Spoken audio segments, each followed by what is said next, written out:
Stage 35. Said gods are the 10 Hades gods. And yes, there are 10 of them.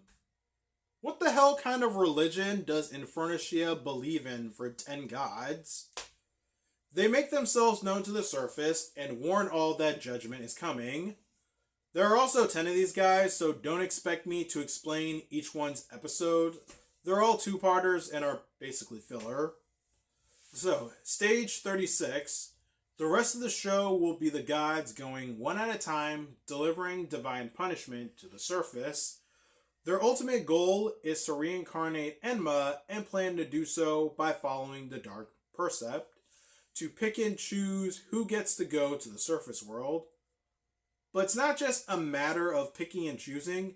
Each participant has to set up rules for their punishment to follow, and if they don't complete the punishment in a set amount of time, they lose and they get killed by one of their own for it.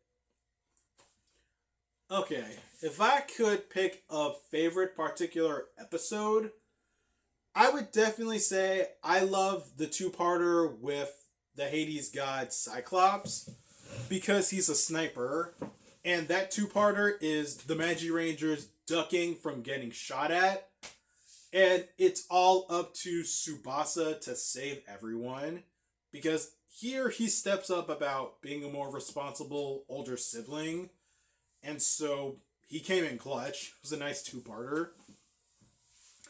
And so, aside from setting up this last stretch of the show, everyone's also looking for Miyuki.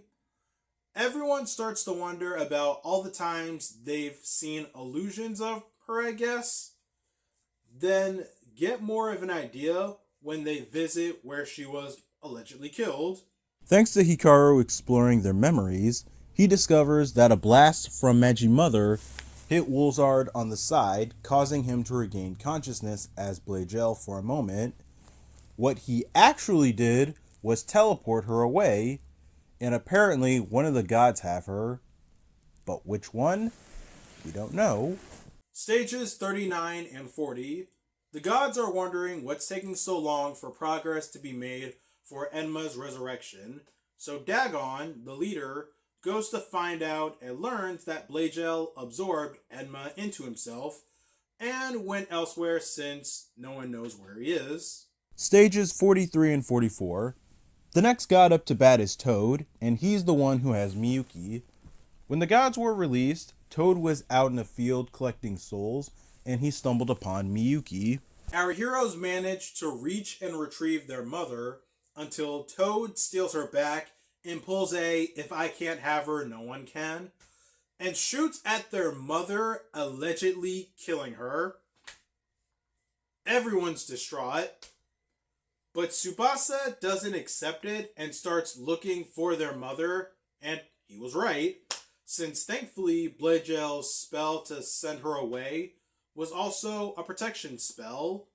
They all used a heightened sense spell and find their mother in a cloud. Their reunion was beautiful, and I'll admit it, I teared up. And I'd like to think that if I thought my mom was dead for a year just to find out recently she was alive, I'd break down too, because I like having a heart.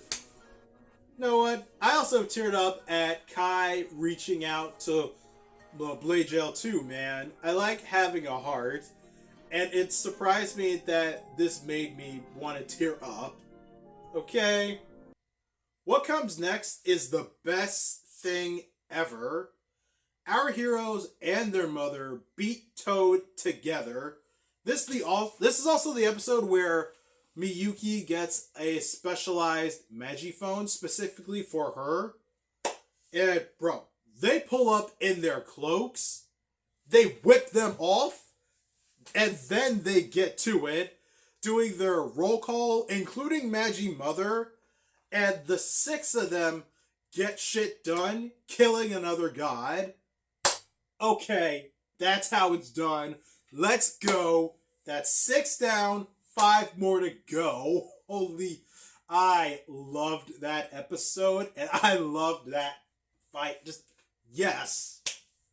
Yes. Yes. So, aside from Miyuki's return, the gods also discovered Woolsard hiding and take back Enma's soul.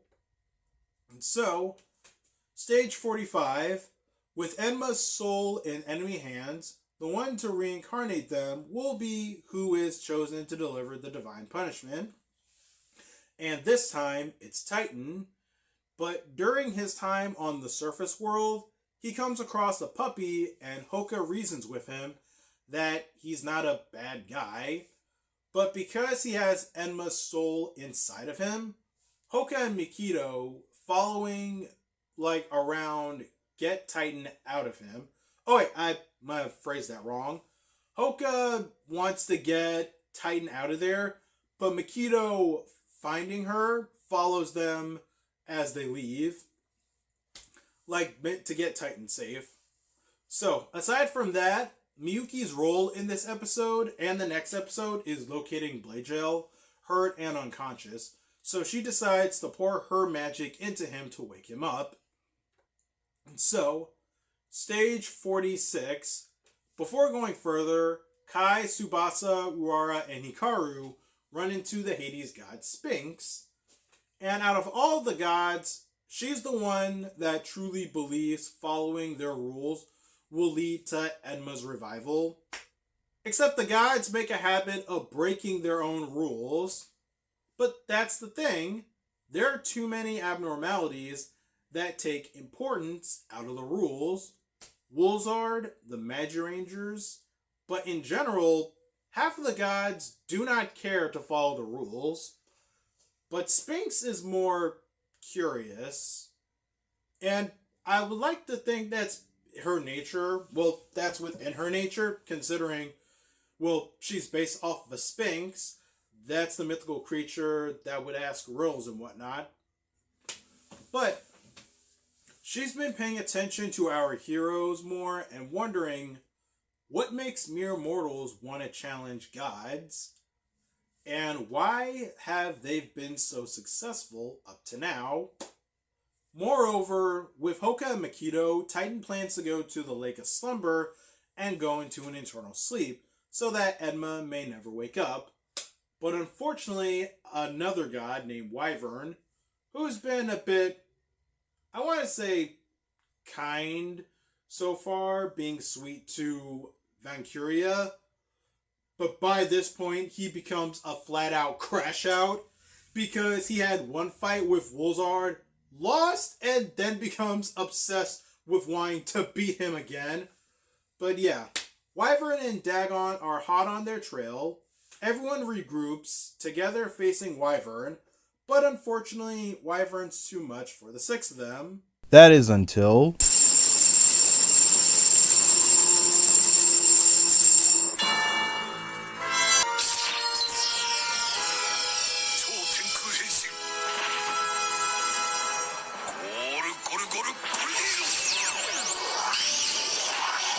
Hot damn! Woolsard already looked cool, but now he's even more cool as Woolsard Fire. This is where a simple paint job means something, as Woolsard is justice. Oh, I'm sorry. Woolsard Fire is justice, and he beats Wyvern in under 60 seconds. That makes sense with how powerful he is. Just, nope, you're done. But unfortunately, we don't end on a good note. Dagon stabs Titan, resulting in Enma's reincarnation. And holy shit, Enma is terrifying. Stage 47. What a calm before the storm. Hikaru gets a vision of his death and decides to leave, but instead of leaving, he and Uara go out on a date. They've always liked each other, and it was somewhat obvious. But Hikaru's afraid of hurting anyone, especially Uara, by staying, having seen his demise. It's a pretty big deal, so choosing not to be afraid anymore, Hikaru and Uara decide to get married. Well, that's a jump. Okay, real talk, defense. Like, I'm never going to be able to talk about something like this ever again on my channel, so might as well get my thoughts out of the way right now. They've been through a lot together. Like, and there are couples out there that have known each other, or probably would know each other for like 6 months to a year before deciding to get married in real life. But it's still so sudden, especially in, oh my god, this is the craziest thing I thought about. How old is he? Like, this whole conflict started 15 years ago. And, shoot, think about this right now. 15 years ago. So we're talking about maybe before, like, the early 90s or so. So,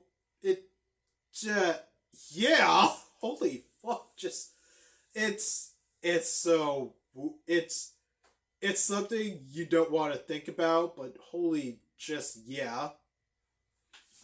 It's something you don't want to think about, especially if you go to the wiki to look up their ages. Anywho, whatever. Wedding, happy. As their wedding is about to conclude, Rin barges in through the door, injured, spreading the word that Magitopia has been destroyed. That bad news could have waited until after the priest said, "You may now kiss the bride." Stage 48.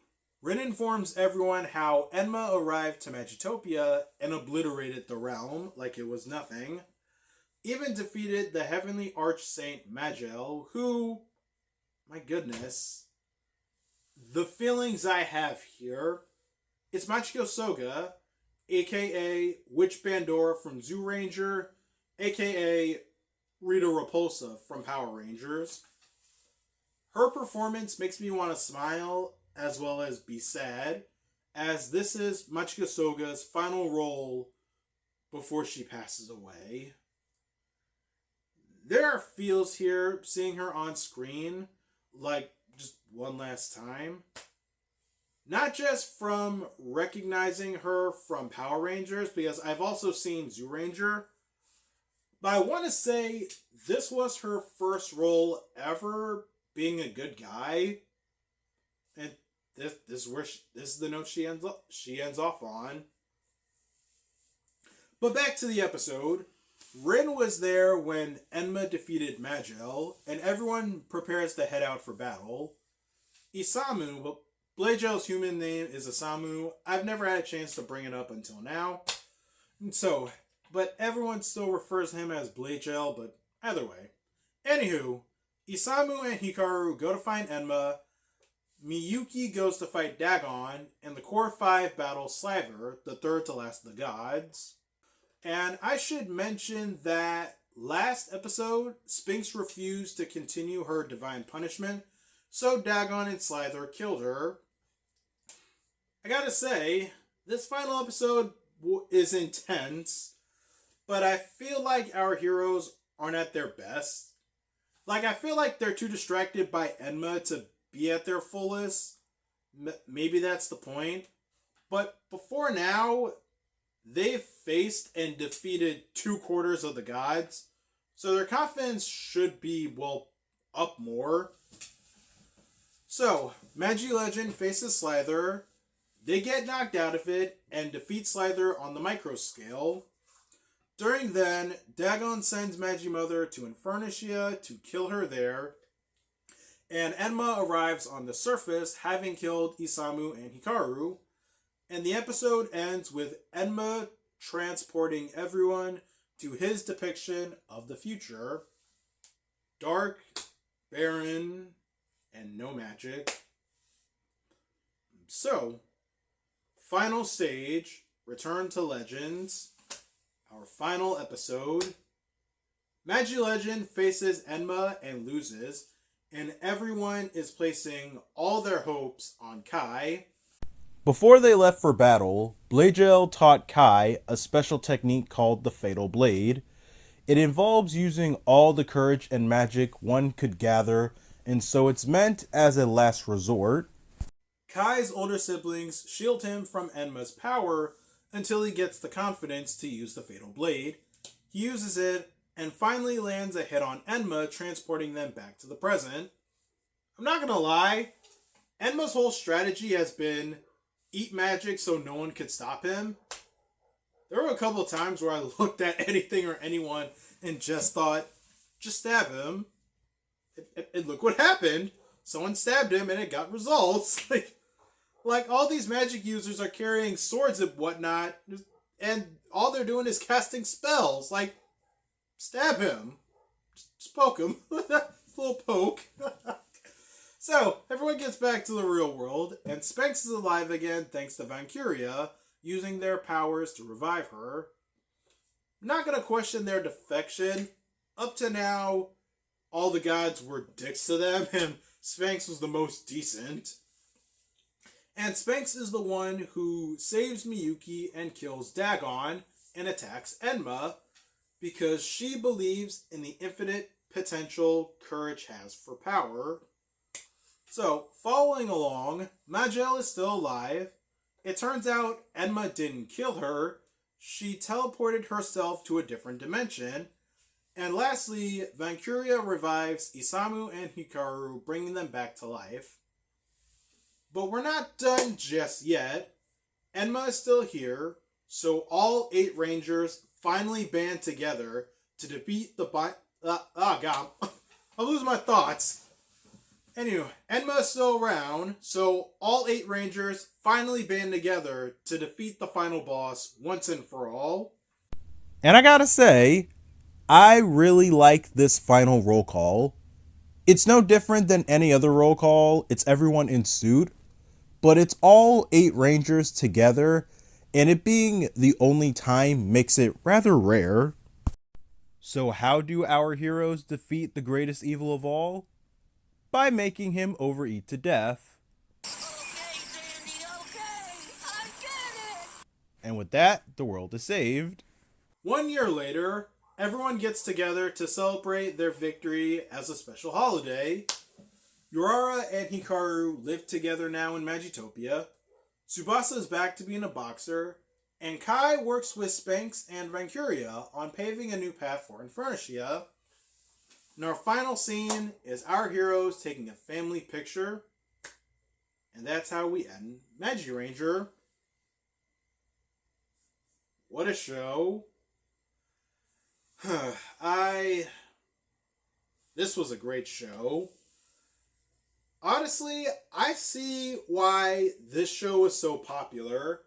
And I really appreciate that I rewatched it because it's been years since I've watched this show. And so just rewatching, I get the hype now. This is all well earned. And so, before I conclude this entire video, I want to use the bathroom. So, I'll be right back. Wait, I can just use magic. Maaagi Jinga Jump cut! And now I'm back. And now for the character analysis. Kai.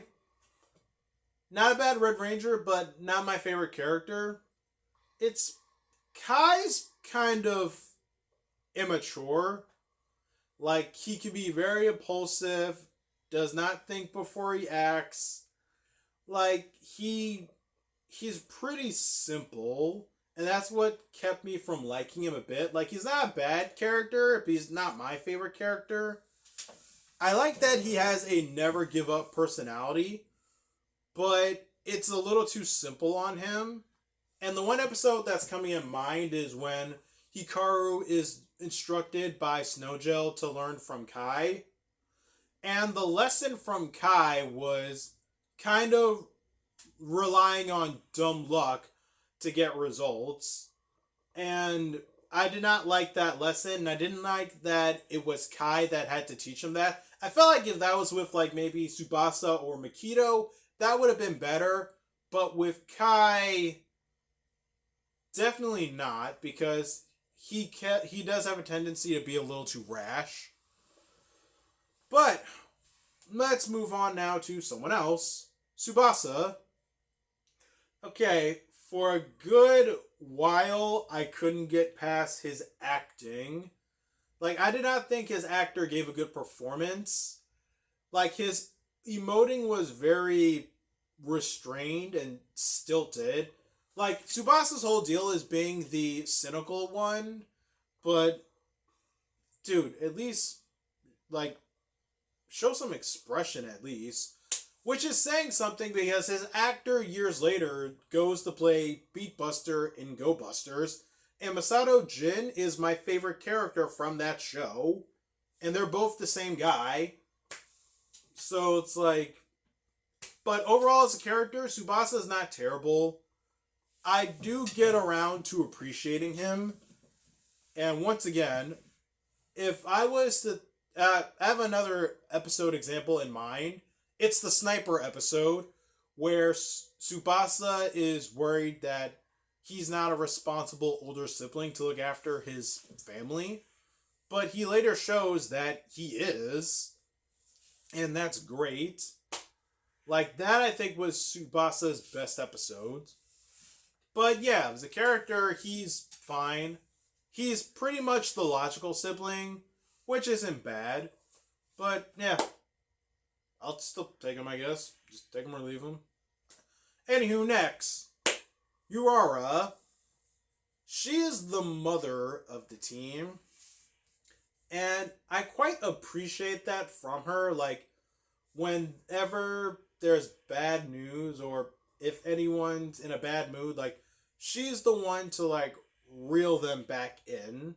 Like how their mother would do for them. Like, you can really see that she takes after Miyuki the most. But just because she is the sweet one, that doesn't mean she won't get angry, which she does do a couple of times. And all those times were valid and understanding. Like, she's the empath of the group, and I really appreciate that from her. So next, Hoka. Hoka is a character that seems like she would be grating, but I did not mind her at all.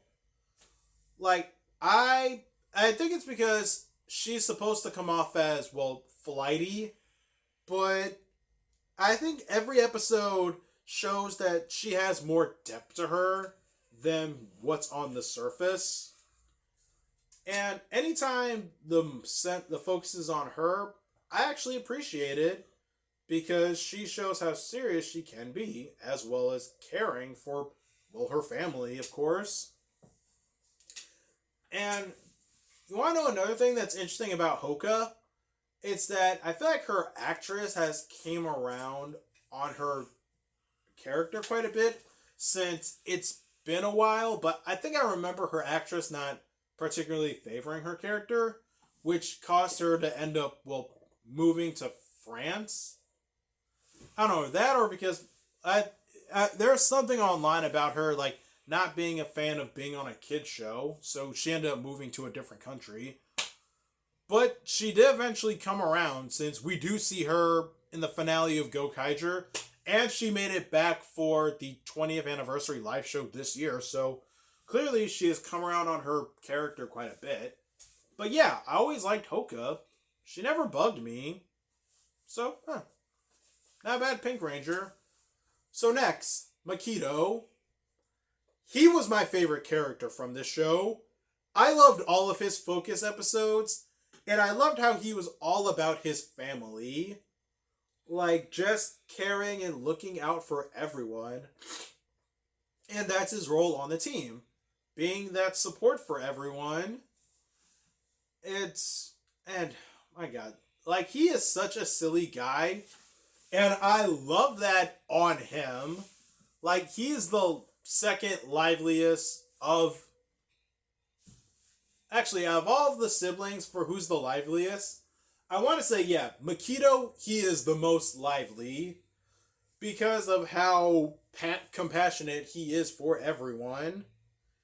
And I love that. Like, that compassion and consideration for others, it gets him results. He is just such a warrior, and I love it.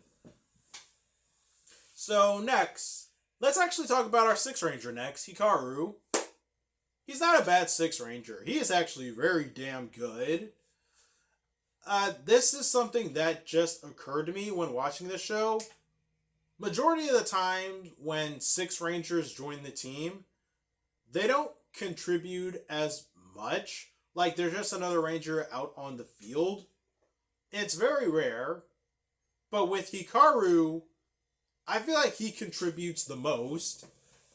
He makes everyone better magicians, teaching them.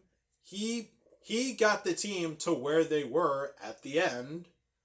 And that's fantastic. And I loved his relationship with Urara. Like, they always seem to like each other quite a bit. Like, and you always see that in a couple of subtle scenes. So for them to actually get together, that was sweet.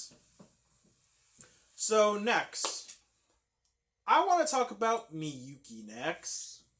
She's not there that often, but her presence is constantly felt in an episode. Like, all through her children and through her cameos. It's like, it makes sense. Like, she's a mother. She's Maaagi Mother. Like, she is constantly looking out for her children, and just, she was the rock for her family. And when she was gone, you can tell they were just broken. But yeah, Miyuki she was a good ranger. I liked her quite a bit. So next, Isamu, Woolsard, and, well, Woolsard Fire. Not a bad antagonist.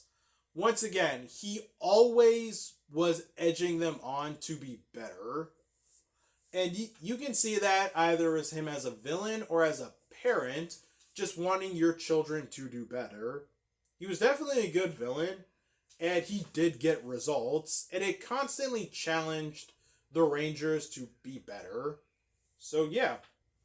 Like, his sacrifice, everything he ever did was literally all for his family, whether he was a good guy or a bad guy. And thinking about all that now, that's fantastic. I loved it. So, as per usual, when I finish a show, I post online asking for everyone's thoughts on Magiranger, and so now I'm going to read them. So, let's start off with the first one, since there are only 2. So, Cody Chen, my favorite character was Tsubasa, to be honest. Okay, that's good. So, next is longtime viewer Ray Hayes. It's one of my least favorite Sentai, but compared to Ninja and Bioman, it's got better Rangers, character growth, that it isn't only taken by the Red Ranger, good villains, and a final battle I could get invested in. I may not have thought that the story was all that great, but it's not so bad. I still don't like Makito and Hoka though. Don't ask me if I think Mystic Force is better, just don't. That is hilarious. But, oh yeah, those are basically people's thoughts on Magiranger. This was a good show. I'm really happy that I did get to rewatch it, because this is such an up there show. Like, I personally put it up there with Kaku Ranger, because I enjoyed everything. I loved how different all the villains were. I loved the monsters, mechs, characters. I loved everything. Magiranger is a fantastic show, and if you have not seen it yet, I would recommend you do so. It's worth the watch. So, with that said, that's the video. I'm gonna take a break after Christmas to relax and not upload anything, but though something may come out maybe before this, possibly. This is coming out on Christmas, so I'm gonna spend like the next 3 days editing. So whatever comes out is gonna be whatever comes out. But I guess what I'm trying to say is thank you all for watching. Thank you all for just everything this year, and almost every time I put up a video and I hear comments, I see people liking it, I see people watching it, just thank you all. I'm thankful for all of you that really, well, enjoy my videos and my channel. Merry Christmas. See you guys next year. Happy holidays.